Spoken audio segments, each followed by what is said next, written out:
Van a navegar el mundo.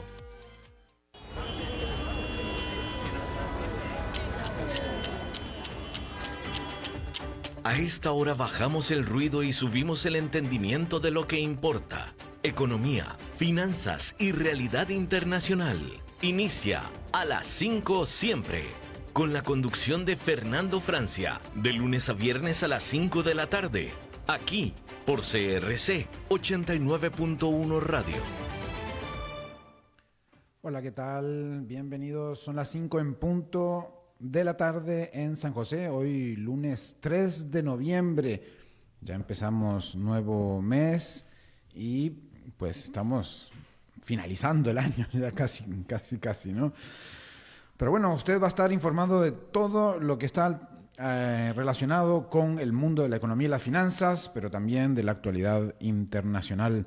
Transmitimos desde Costa Rica para todo el mundo por la 89.1 FM con repetición a las 10 de la noche y pues por supuesto que nos puede ver por Facebook Live cuando quiera y donde quiera. La producción, como siempre, a cargo de Mauricio Sandoval desde Colombia. Un gran agradecimiento como siempre. Y en controles también, que hace posible esta transmisión, a David Guerrero, pura vida. Vamos a las noticias. Bueno, de última hora se dio a conocer el rompimiento de relaciones diplomáticas Perú-México. Tremenda notición que hace minutos empezó a trascender. Esto por el asilo otorgado a Betsy Chávez, relacionado con el intento de golpe de Estado en Perú. Bueno, vamos a tener más adelante en el segmento de entrevistas a nuestro amigo y colaborador Augusto Álvarez, periodista, analista, economista desde Perú, con esa información y un poco más acerca de los primeros 20 días del gobierno de José Geri, que ya nos había adelantado un poco en el momento luego de la elección de José Geri, pues bueno, ya en gobierno, qué se está haciendo. Y bueno, vamos a conversar sobre Perú a propósito de esta noticia de última hora de rompimiento de relaciones entre Perú y México. Por lo menos creo que todavía eso está siendo parte de las noticias de último momento sobre todo en Perú y en México, por supuesto, pero en toda la región. Perú rompe relaciones diplomáticas con México, sí, sigue siendo los titulares de los principales periódicos de México. Bien, bueno, pero teníamos mucho más preparado para ustedes, y vamos a continuar con las noticias, el segmento del panorama financiero global, que les traemos un recorrido de todas las regiones. Empezamos en Estados Unidos, como siempre, en las puertas de la temporada de alto consumo. Este sector, el sector consumo, que en total representa casi el 70% del Producto Interno Bruto estadounidense, podría perder impulso.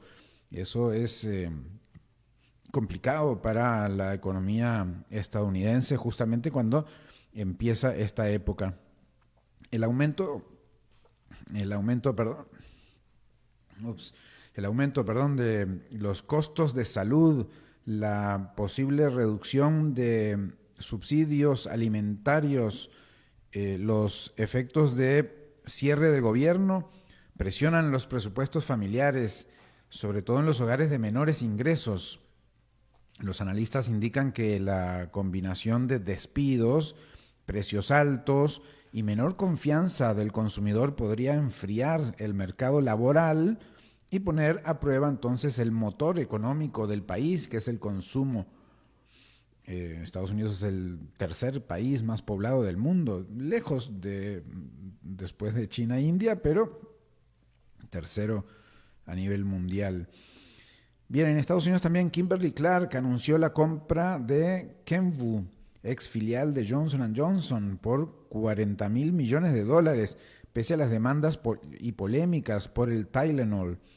Las acciones de la compañía cayeron tras la noticia, mientras que las de Kenvue repuntaron casi 20%. El mercado cuestiona si la empresa compró un activo dañado. Bueno, habrá que darle seguimiento a este tema. Y OpenAI OpenAI sería en inglés, selló un acuerdo por $38 mil millones con Amazon Web Service para usar su infraestructura en inteligencia artificial. Es su primer gran contrato fuera del ecosistema Microsoft y le da acceso a miles de sistemas de NVIDIA en Estados Unidos. Las acciones de Amazon subieron 5% tras el anuncio. Vamos a también tener el repaso de las bolsas que hacemos los lunes, pero más adelante.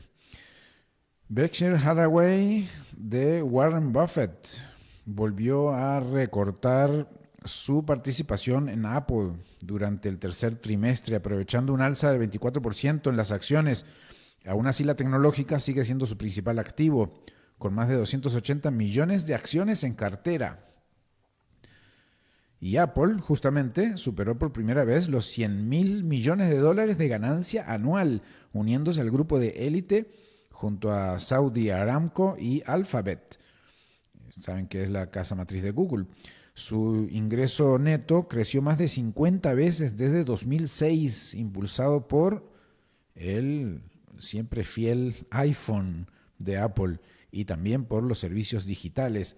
Y los servicios digitales que cumplieron un rol importante en este informe trimestral de Apple que salió las semanas anteriores junto con las principales empresas del mundo.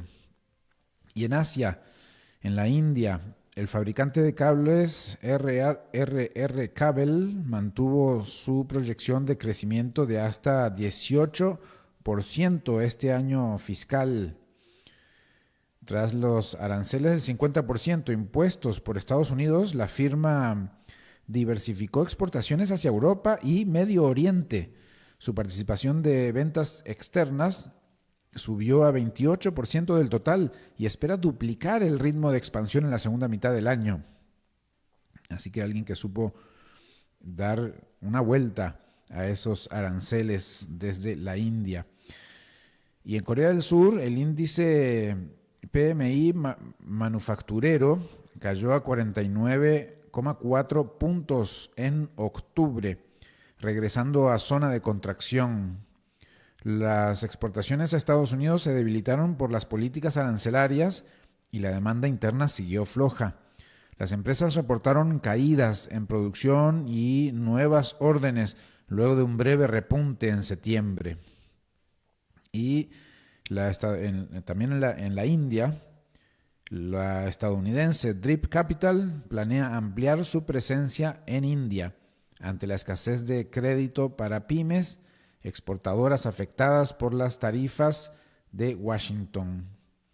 La firma ha financiado más de $8 mil millones en operaciones y prevé crecer 25% en 2026, ayudando a empresas que buscan nuevos mercados fuera del estadounidense. Y nos vamos a Europa. Exportadores españoles de aceitunas negras pidieron a la Unión Europea aplicar represalias contra los aranceles de Estados Unidos tras un fallo favorable de la OMC que autorizó contramedidas por $13,6 millones anuales. Washington adelantó que no levantará las sanciones, lo que podría escalar la disputa comercial. Este es un bien interesante tema, como la OMC tiene o no tiene dientes para generar estas situaciones, para contrarrestar estas sanciones y estos aranceles interpuestos unilateralmente. En República Checa, el ex primer ministro Andrej Babiš firmó un acuerdo de coalición con partidos de derecha radical y euroescépticos, acercándose al poder con una agenda de mayor gasto y menor apoyo a Ucrania. Su regreso marcaría un giro populista dentro de la Unión Europea. Así que ahí está todavía en República Checa esa disputa. Y en Europa Occidental, los automotrices Renault, Mercedes-Benz y Stellantis repuntaron en bolsa tras el anuncio de China de que considerará exenciones a la prohibición de exportar chips Nexperia.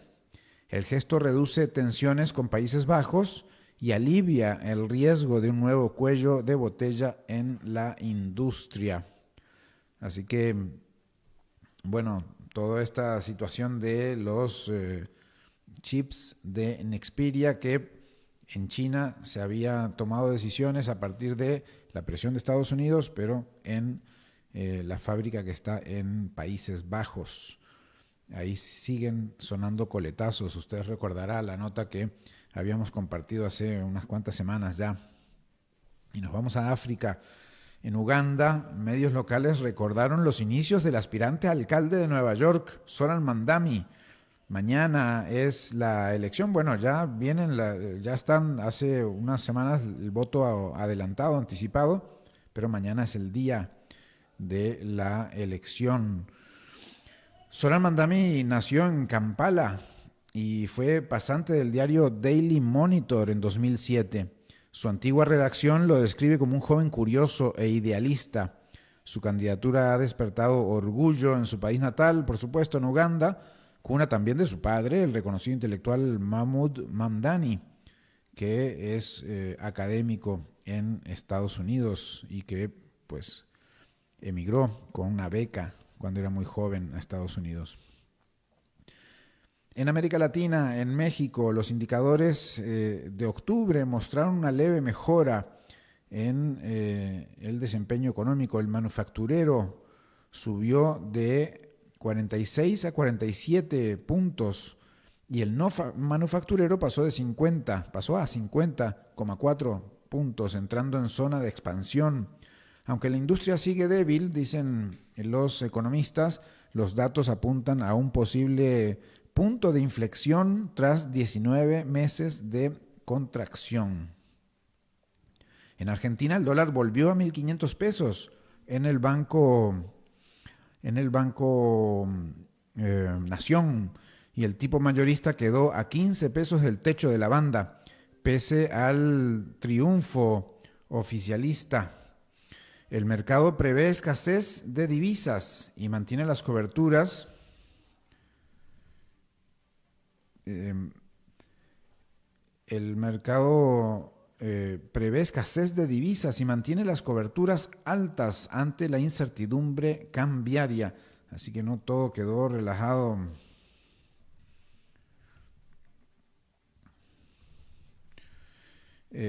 No todo quedó relajado después de ese triunfo del partido oficialista en las elecciones de medio término, en las elecciones parlamentarias de Argentina. Pero bueno, ahí se irá acomodando. Vamos a seguirle dando seguimiento al tipo de cambio en Argentina y todo lo que significa esa situación económica. En Colombia, el Banco de la República mantuvo su tasa de interés en 9,25, eso ya hace un par de semanas, pero prioriza la estabilidad ante una inflación del 5,2%. La decisión generó tensión con el gobierno, que esperaba un recorte para impulsar la economía, pero el emisor defendió su prudencia al estar los precios aún por encima de la meta. Así que pues ahí también hay disputa entre los bancos centrales y los gobiernos, como suele pasar pues en algunos países, como por ejemplo Estados Unidos, que Trump se disputa ahí con Jerome Powell sobre la política monetaria. Bien, y pasamos al segmento de panorama bursátil. Los analistas de Wall Street arrancaron la semana con señales mixtas, pero con un tono general de moderado optimismo, tras el repunte del viernes y pues obviamente con las informaciones de la semana pasada de la tregua comercial entre Estados Unidos y China. A medida que se apaga la temporada de resultados del tercer trimestre, con todos los informes de las grandes empresas, con solo 2/3 del Standard & Poor's 500 reportado hasta ahora y un 84% superando las expectativas. El foco de los inversionistas se desplaza hacia los datos económicos y las probabilidades de un nuevo recorte de tasas en diciembre. La Reserva Federal enfría esas expectativas, pues la posibilidad de una baja de tasas en diciembre pasó del 90 al 67%, luego que Jerome Powell dijera que aún está lejos de estar garantizada. Aún así, los rendimientos de los bonos del Tesoro se mantienen estables, con el papel a 10 años en torno al 4,08%, mientras los mercados calibran el equilibrio entre inflación contenida y un empleo en desaceleración. Bueno, los bonos del Tesoro, vamos a hablar sobre qué significan los bonos soberanos y los bonos del Tesoro más adelante. En el frente corporativo, las recomendaciones de analistas reflejan una apuesta por los tecnológicos de gran capitalización. Eso no es novedad. Nvidia subió su precio objetivo a $350 en Loop Capital tras un repunte de 2,3%, reafirmando su rol como motor del entusiasmo por la inteligencia artificial. Apple fue elevada a comprar por GF Securities con un objetivo de $308, mientras Meta Platforms recibió un impulso similar con pronóstico de $855 por parte de Accountability Research. En el terreno de streaming, Netflix avanzó 1,8% tras una mejora a Outperform con un precio objetivo de $1,350. Y no todas fueron buenas noticias. Costco perdió algo de brillo tras el ajuste de Oppenheimer, que bajó su precio objetivo a $1,050, aunque mantuvo recomendación positiva. Marsh & McLennan fue recortada a Underperform por Bank of America, con meta de $181, reflejando cautela sobre los servicios financieros tradicionales frente al dinamismo del sector tecnológico. Ahí vamos viendo esas tendencias. El sector tecnológico siempre liderando en estos tiempos.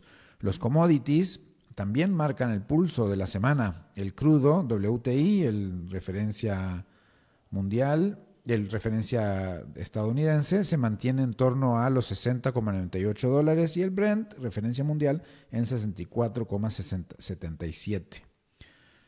Impulsados por una caída en los inventarios estadounidenses y la volatilidad geopolítica. El gas natural alcanzó un punto más alto en 6 meses, mientras el oro retrocedió levemente, manteniéndose ahí en los $4,000. Así que ahí se va acomodando. En el mercado cripto, Bitcoin recuperó terreno y cotiza por encima de los $110, con Ethereum en torno a los $3,880. Esto tras la corrección de la semana pasada. Los inversores parecen buscar refugio en activos digitales ante la incertidumbre sobre la política monetaria. En conjunto, la semana arranca con una sensación de equilibrio precario. Los mercados celebran los buenos resultados empresariales, pero miran de reojo a la Reserva Federal. Así que ahí está. La Reserva Federal emitirá alguna resolución a finales de diciembre. La tendencia dominante parece ser la rotación hacia la tecnología y los activos de riesgo moderado, con una consigna. Mientras la Reserva Federal duda, Wall Street no frena y se acelera, pero no corre. Así que ahí están, esas son la tendencia bursátil. Aunque de alguna manera hay no plena incertidumbre, debido a que pues algunas aguas se han ido calmando, como Estados Unidos, China, por lo menos por ahora. El VIX se mantiene en 17 puntos, así que sigue en área de baja preocupación, podríamos decir. Y justamente estos temas de la semana pasada, sobre todo todas las reuniones en Asia y especialmente la reunión Trump-Xi Jinping, pues dejan unas ideas de los analistas de preguntarse quién ganó en esas negociaciones, porque de alguna manera ambos países ponían sobre la mesa bastante en juego. Principalmente en asuntos internos, Donald Trump ponía en juego su rol de líder mundial. ¿Quién ganó realmente en esta reunión, Trump o Xi Jinping? ¿Qué diría usted? A ver si los leo en las plataformas. Pues algunos análisis que se realizan desde periódicos globales como el New York Times, dice que Xi Jinping salió el jueves de la reunión con Donald Trump en Corea del Sur con cierta serenidad de quien sabe que la partida la juega en su propio terreno. El mandatario chino logró que Washington redujera los aranceles, prorrogara la tregua sobre nuevos impuestos y suspendiera los controles de exportación que amenazaban el acceso de sus empresas a la tecnología estadounidense. A cambio, China solo devolvió a la mesa lo que ya tenía, la compra de soya y algunos compromisos agrícolas, y con impactos en terceros países. Trump festejó el resultado como un triunfo para sus agricultores y para su imagen doméstica, obviamente. Nuestros agricultores estarán muy contentos, publicó el propio Trump en Truth Social antes de despegar en el Air Force One. Pero detrás del gesto amable quedó claro que Xi supo leer la necesidad política del presidente estadounidense, ofrecer un acuerdo que sonara a victoria sin ceder, sin que Xi cediera en lo sustancial. En el resumen oficial del gobierno chino, el tono de Xi fue casi pedagógico, según lo que advierten periodistas del New York Times. Según esto, leyeron documentos en donde advirtió que los giros y vueltas de la guerra comercial deberían servir de lección, y Xi llamó a centrarse en los beneficios a largo plazo de la cooperación. Esto era en el fondo una forma elegante de recordar a Washington que Beijing tiene con qué responder. A principios de mes, China había limitado las exportaciones de tierras raras, minerales esenciales para la industria tecnológica, dejando claro que puede golpear donde más duele. El mensaje surtió efecto en aquella ocasión. Tras la reunión, el Ministerio de Comercio chino anunció la suspensión temporal de esas restricciones, mientras Trump redujo a la mitad los aranceles de los productos chinos. La tasa efectiva de importación cayó casi al 47%, un gesto que los mercados interpretaron como un alivio temporal. Así que de la amenaza del 100% de aranceles y de la realidad de 50 y de lo ya establecido, que eran 50 y tantos por ciento de aranceles, ahora quedó en 47. Para algunos analistas, el desenlace confirma una asimetría. Por ejemplo, Jonathan Singh, de la institución Brookings.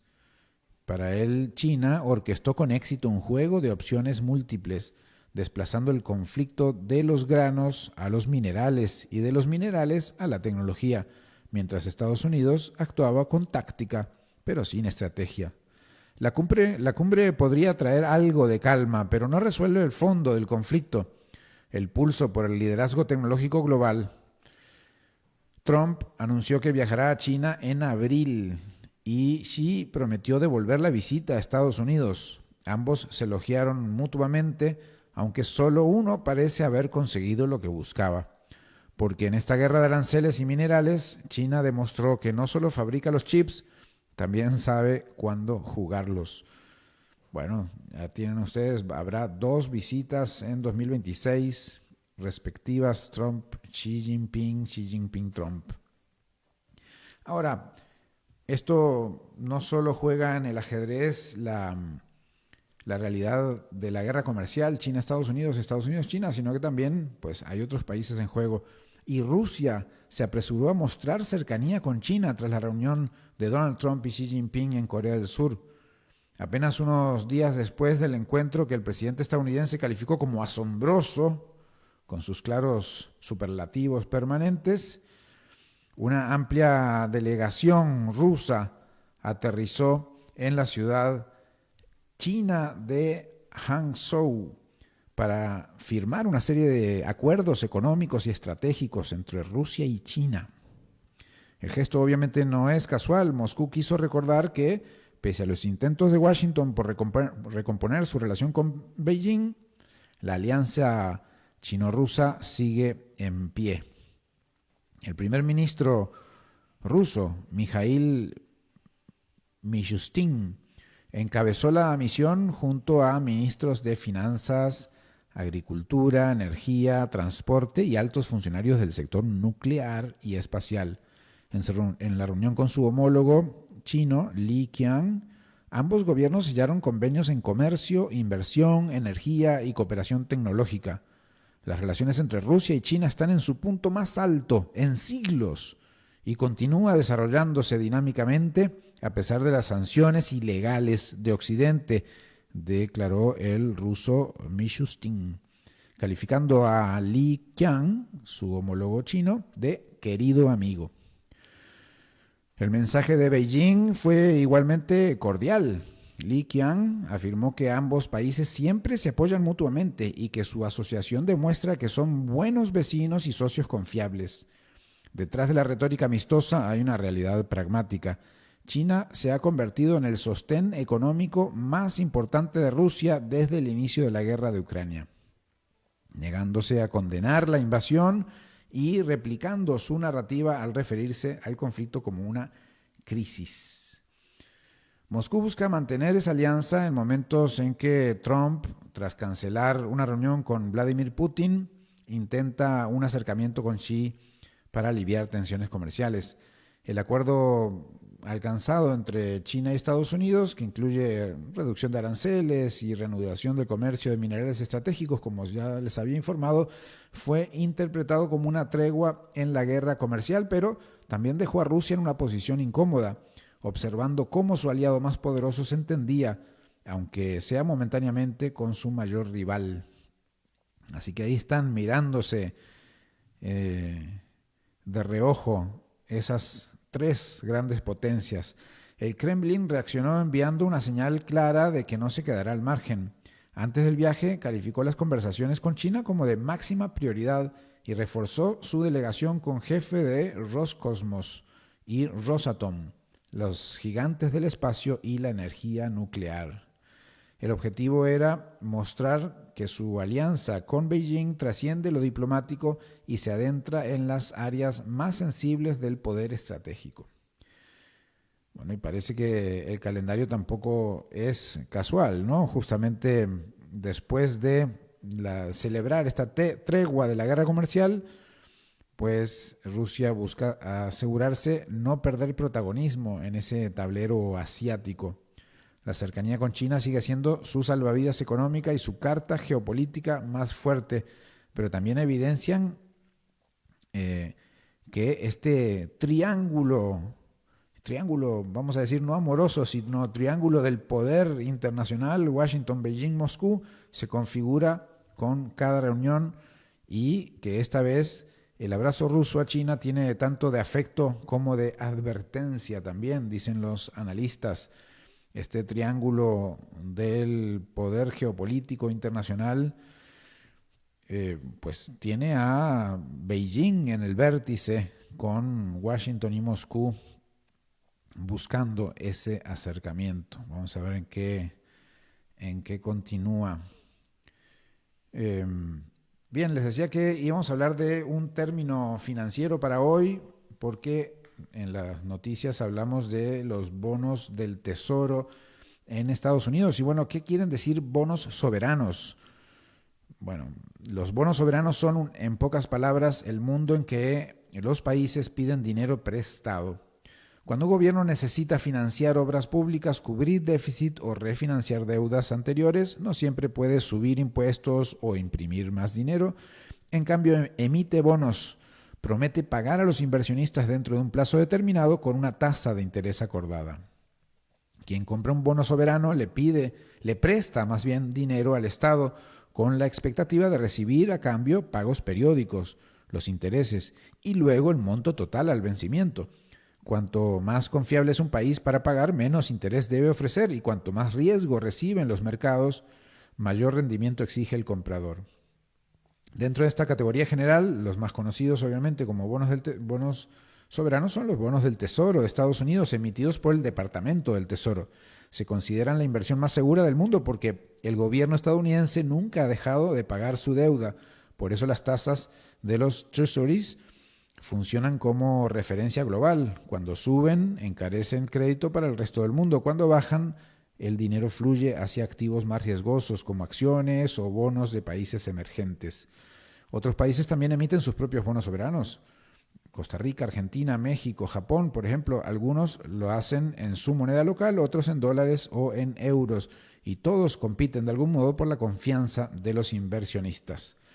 Así que los bonos soberanos son la tarjeta de crédito de los estados, una herramienta para financiar su presente apostando a la estabilidad de su futuro, con diferencias obviamente entre Estados Unidos y el resto de los países por la moneda referencia de la mayoría de estos bonos. Muy bien, vamos a una primera pausa y enseguida volvemos con el tema del día en América Latina, que es las relaciones Perú-México y bueno, la realidad peruana con nuestro analista Augusto Álvarez.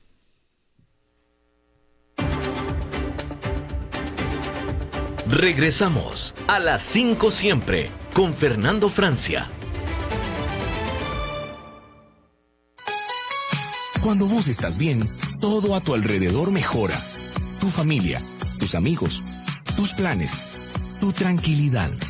Eso es tener una vida bien invertida. Comenzá a invertir en Transcomer.com. Expertos en inversiones inmobiliarias desde hace más de 20 años. Transcomer, una vida bien invertida.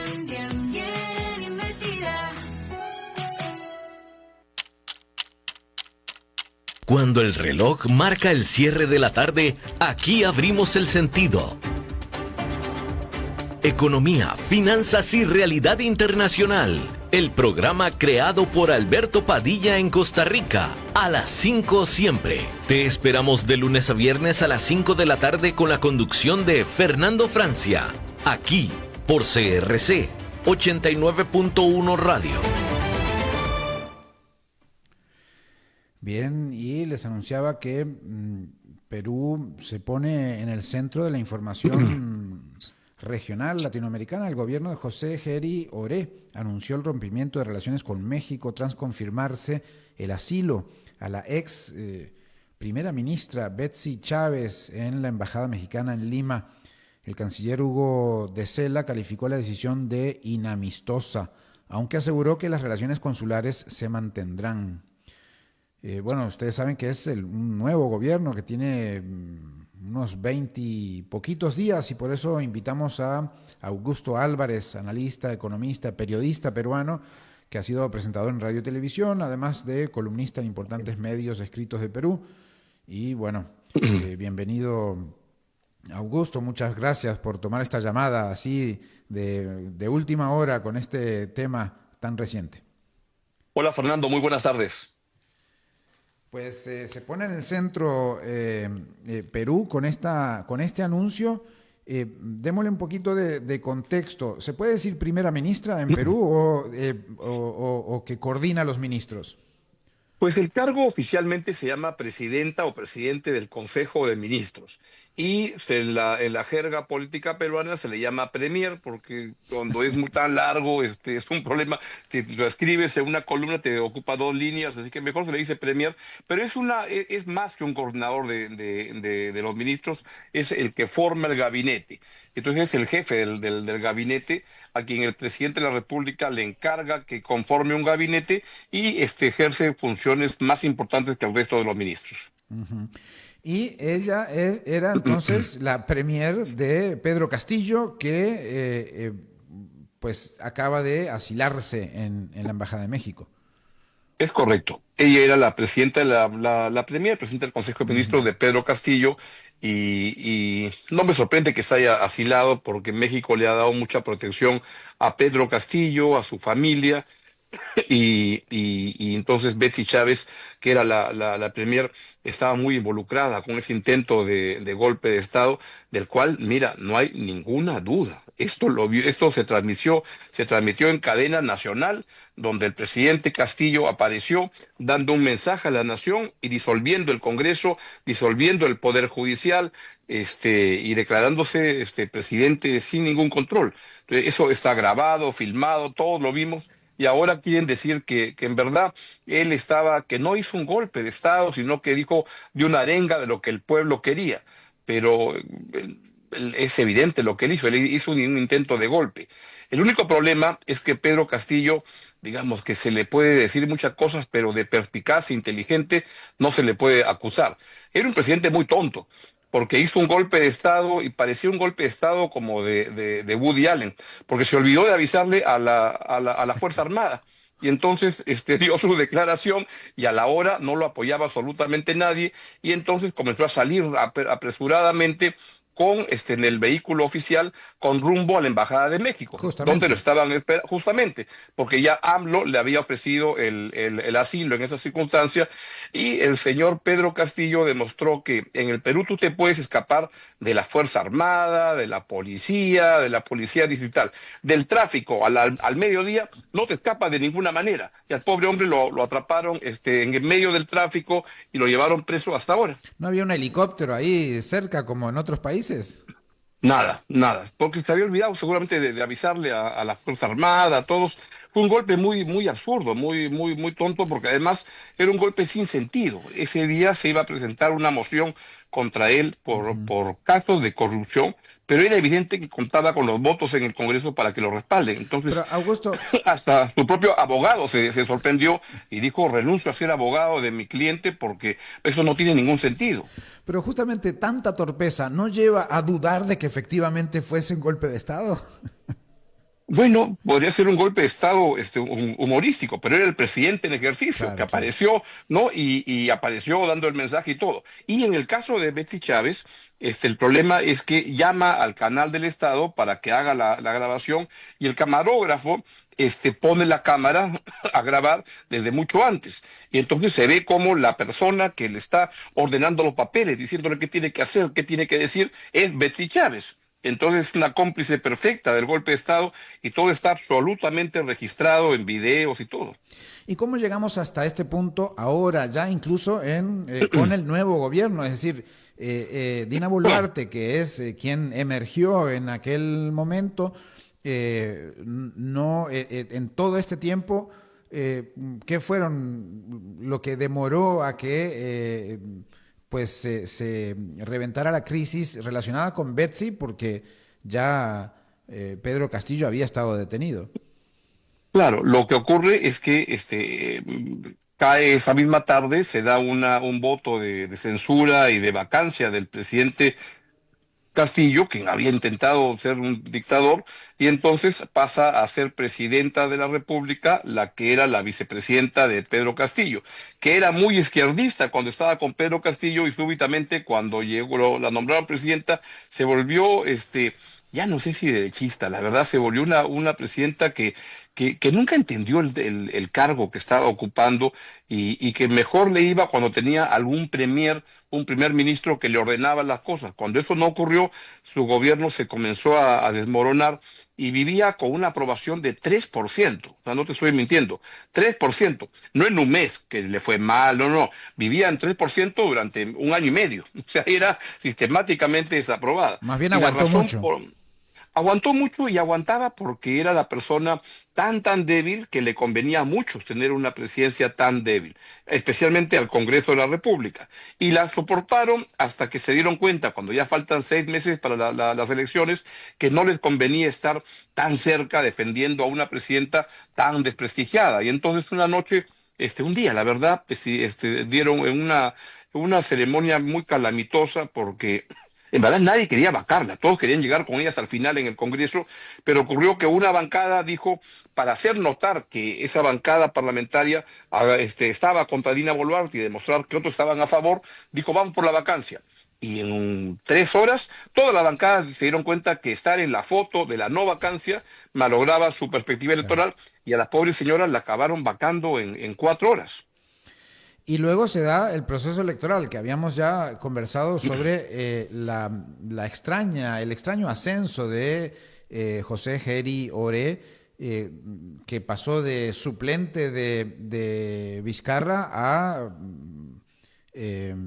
presidente. Sí, a mí me gusta decir que el señor José Gerí se convirtió en presidente de la República por un método de pim pam pum.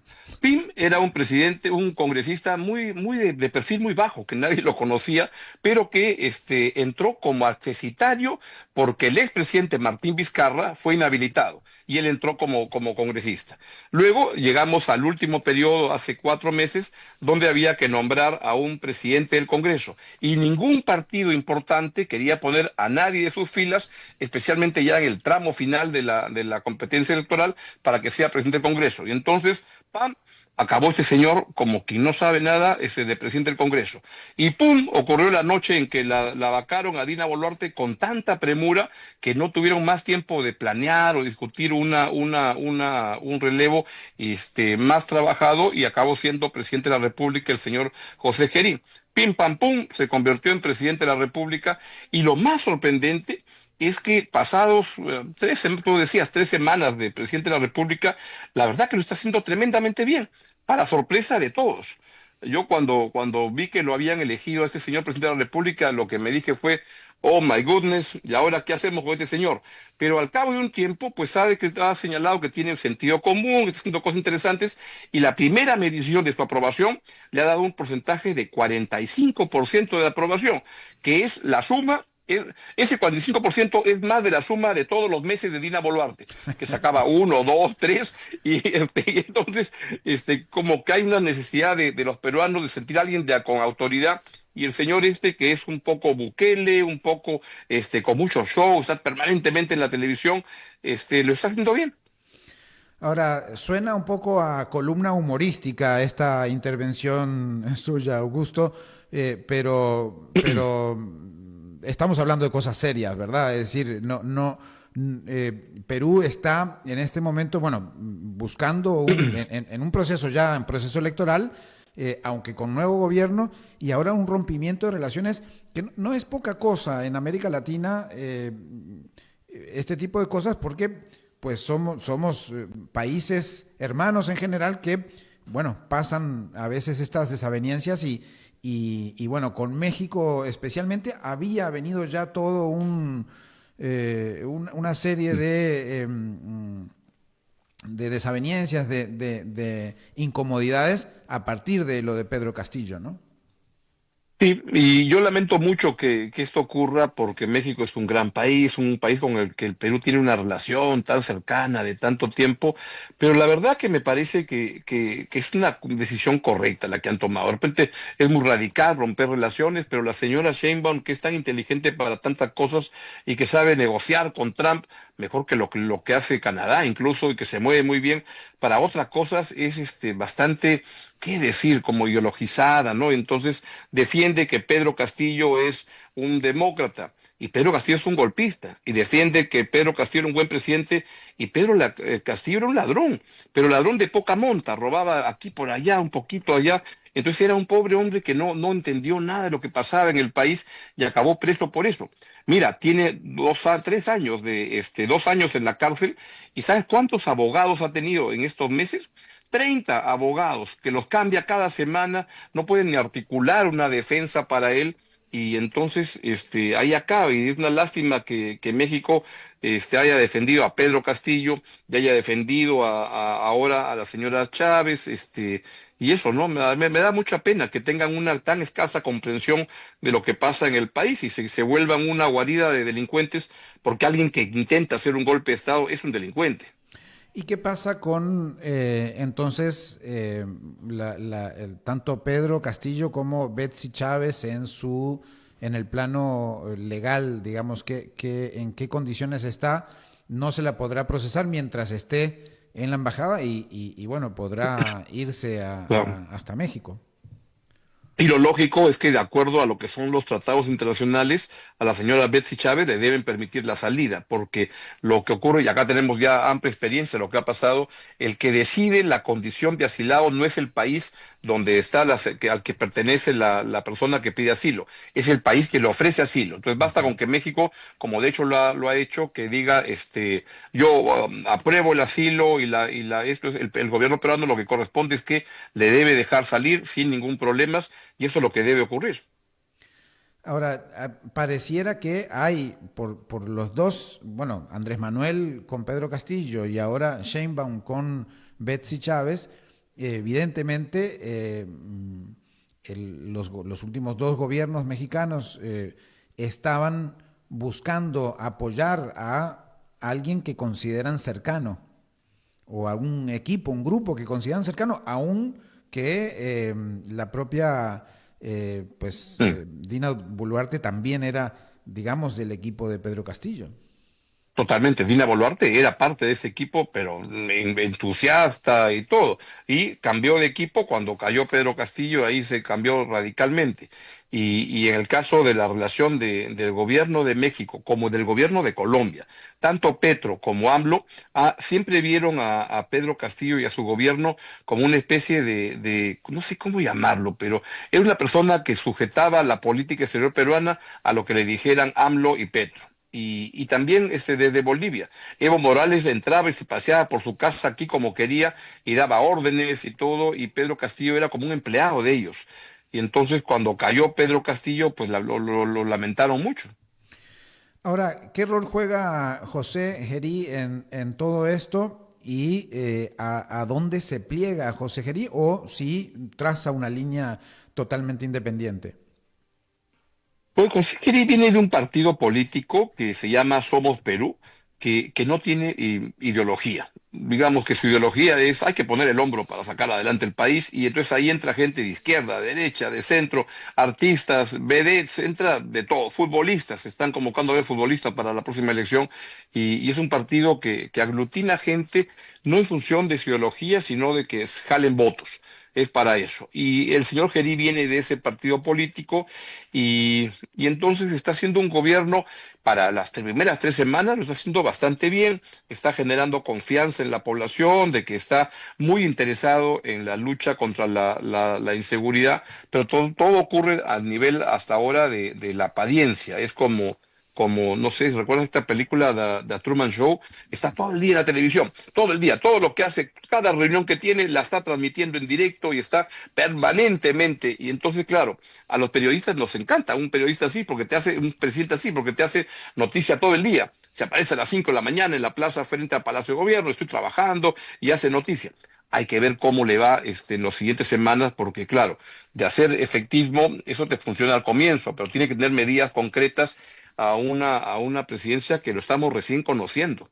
Mira que al día siguiente tú dices que es un poco humorístico lo que pasa, pero al día siguiente que lo eligieron, que lo designaron a Gerí presidente, me entrevistan de la televisión chilena y me dicen, ¿quién es José Gerí?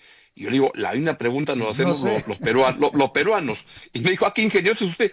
No soy ingenioso, estamos aprendiendo a conocer al presidente. Por acá cambiamos de presidente más que de entrenador de la selección de fútbol, que anda muy mal.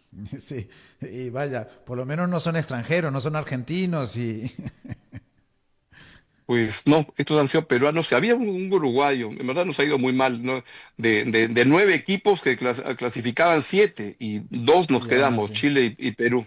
Así es. Ahora, el canciller, el premier Ernesto Álvarez Miranda de José Gerí, ¿cómo se cataloga? ¿Tienen equipo como para formar digámosle, gobierno provisional? Porque finalmente lo que tiene que hacer es aguantar hasta la elección y el traspaso, ¿no? Ahora, debo hacerte, el señor el Premier es un caballero de derechas, bien de derechas, que nunca pensó que lo iban a llamar, porque mira que fue Premier, pero el día que lo llaman para ser Premier y jure el cargo, escribió un artículo contra la vacancia de Dina Boluarte. Si hubiera pensado que lo iban a llamar, no habría escrito ese artículo. Lo había Y enviado entonces antes. pero lo envió el día anterior, pero pudo haber avisado, oye, por si acaso ya no me lo publiquen, tengo un problemita, ¿no? O cambien un párrafo. No, pues no pensaba hacer este premier y es un gabinete que ahí está avanzando. Debo decirte que en toda esta turbulencia, la economía funciona muy bien. Es decir, crecemos al 3%, vamos a crecer el próximo año 3% y nos podría ir estupendamente mejor si no hubiera tanta turbulencia política. Pero tenemos grado de inversión, en las clasificaciones estamos como el segundo país de América Latina. Es decir, la economía funciona porque los políticos se andan peleando por su lado y dejan que la gente pueda trabajar. Justamente, cada vez que hablamos de Perú surge esa interrogante. ¿Cómo puede ser políticamente tan convulso, pero que luego no tenga su espejo necesariamente igual en la economía? Bueno, quizá una explicación es que cuando cambias una o dos, tres veces te genera alguna turbulencia. Cuando en 10 años cambias 9 meses, ya es como se diría business as usual. Es Ajá, decir, bueno, cambiaron de presidente, caramba, normal. ya. ¿Y quién juega mañana?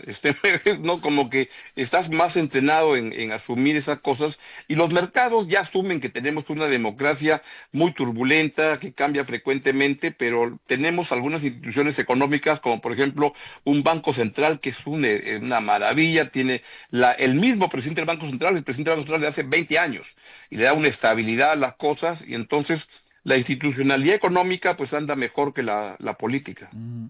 ¿Y cómo coloca esto a José Geri en el concierto latinoamericano? ¿Queda claro que toma, digamos, partido en contra del bloque Sheinbaum Petro y porque además comparte con ambos la Alianza Del Pacífico? Pacífico. Bueno, la Alianza del Pacífico anda trastocada porque, claro, se formó cuando eran cuatro países que miraban de una misma manera la Ujú. economía y en el camino esto ha ido cambiando un poco porque Chile tuvo un gobierno más de izquierdas, igual que Colombia, igual que México, Perú no, y entonces al comienzo sentían que a Pedro Castillo lo podían jalar a ese espacio, Ujú. pero él se cayó muy rápido, y yo te diría que el señor José Gerí anda más preocupado de lo que pase con la inseguridad y su manejo interno, y el manejo externo se lo deja a la Cancillería, que también es un espacio que se ha manejado con diplomáticos de carrera y que lo vienen haciendo bastante bien. Entonces eso nos permite una mirada hacia el exterior más profesional de lo que en verdad parece la política peruana. Más de Estado y no que dé puerta a los traspiés o a los tropiezos de la política interna, ¿no? Así es, exactamente. Y ahora para las elecciones, ya para ir terminando, y te agradecemos muchísimo esta conexión, Augusto, eh, ¿cómo se vislumbra ya el próximo periodo electoral, las próximas elecciones? ¿Buscará José Geri acercar agua a alguno de los molinos? Sabemos que hay 40 y tantos candidatos, pero obviamente se perfilan algunos cuatro o cinco en la cúspide. Pues no se perfilan cuatro o cinco, lo que hay son como 40 candidatos Ajá, y el más pintón de todos los candidatos tiene el 9%, pero hay un claro. 50% que no sabe por quién va a votar, y el que va primero va con 9, el segundo con 7 y el tercero con 7, y después todos con 2. Entonces todavía cualquier cosa puede ocurrir, cualquiera puede ganar, y te diría que cuando digo cualquiera puede ganar, que es que hasta Keiko Fujimori, que ha competido 3 veces y ha perdido las 3 veces, podría ganar. Todo es tan incierto que todavía no se perfila, no se vislumbra por dónde pueden ir las cosas, y la gente anda con mucha desidia con respecto a la política, y yo creo que Geri lo que se da cuenta que lo peor que podría hacer es inmiscuirse en el proceso electoral. Él va a querer tomar distancia totalmente y asegurar que su gobierno tiene un buen gobierno. Es un hombre de 38 años y se da cuenta que si tiene unos 9 meses buenos, pues le puede ir estupendamente bien después. Claro, puede ir capitalizando para más adelante y construir a largo plazo, ¿no? En lo Así personal. es, así es. Muy bien, muchas gracias, Augusto, por este contacto repentino, pero con la noticia del momento a nivel regional. Muy bien, que esté muy bien, Fernando. Un gran abrazo.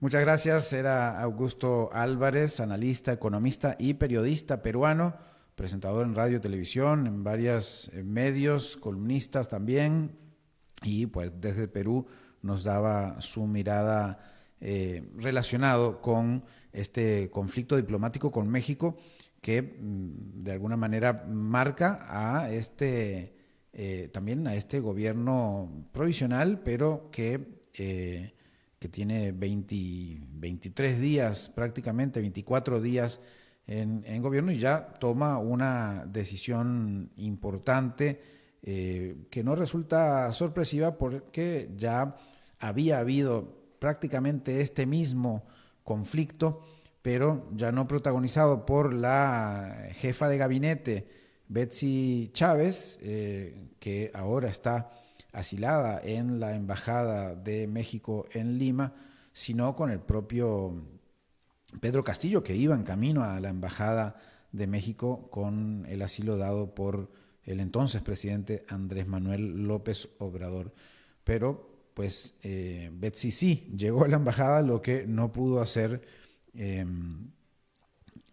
Pedro Castillo, el presidente en su momento, y pues ahora da pie a esta noticia del día, que es la ruptura diplomática que realiza Perú con México por México haber brindado ese asilo político a Betsy Chávez, pues acusada de haber armado este golpe de Estado fallido finalmente, y que abrió la puerta a Dina Boluarte a la presidencia para terminar el mandato, y que luego, con la vacancia afirmada en el Congreso, pues emerge José Gerí como presidente de Perú a partir del 10 de octubre, y habrá entonces próximas elecciones con 43 candidatos allá en Perú. Seguiremos obviamente viendo a Perú más seguido seguramente, y con esta noticia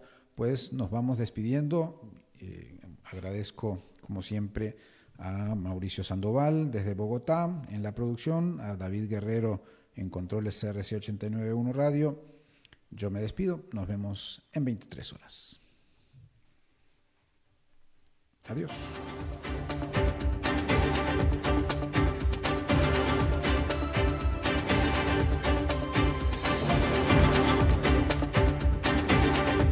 A las 5